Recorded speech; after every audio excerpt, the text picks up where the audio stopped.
அப்போது எனக்கு வந்து விநாயகன் கிடைக்கலன்னு நான் ஒரு கான்செப்டாக ஜஸ்ட்டு க்ரியேட் பண்ணி டேனியல் பாலாஜி இந்த படத்துக்குள்ளே வரணும் அப்படின்னு சொல்லி நான் ஒரு போர்ஷன் எழுதி டேனியல் பாலாஜிகிட்ட சொன்னேன். இதே மாதிரி ஃபோன் கால் தான், எப்போ வரணும் அப்படின்னு கேட்டார். அவ்வளோதான்.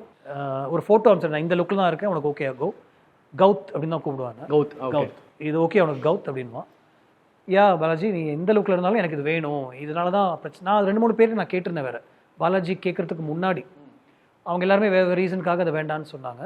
பாலாஜி கேட்டேன் எப்போ வரணும், அண்ட் இந்த லுக்கில் தான் இருக்கேன், நான் இன்னைக்கு இந்த கோவில் ஒன்று கட்டிட்டு இருந்தார் ஆக்சுவலி, அந்த விஷயத்தில் இருக்கேன், அதனால் நாளைக்கு தான் என்னால் வர முடியும், நாளைக்கு என்னால் வர முடியாது, நீ ஒரு நாள் மட்டும் வெயிட் பண்ணு அப்படின்னு சொல்லி அங்கே வந்து நான் என்ன கேட்டேனோ எனக்கு அதை பண்ணி கொடுத்துட்டு, அதுக்கப்புறம் இங்கேயும் ஒரு பேட்ச் ஷூட் மாதிரி இருந்துச்சு, அதையும் இங்கே முடிச்சார். we were generally in touch. Dubbing கூப்பிட்டேன், உடனே வந்து பண்ணி கொடுத்தாரு. அண்ட் நீ படம் பாருன்னு சொன்னேன், நான் பார்க்குறேன் நீ கோவிலுக்கு வா அப்படின்னு சொன்னார்.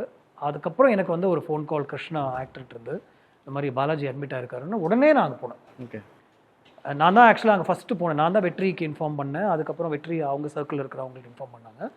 நாங்கள் உள்ளே என்ட்ரு ஆகும்போதே ஹி வாஸ் கவுன்.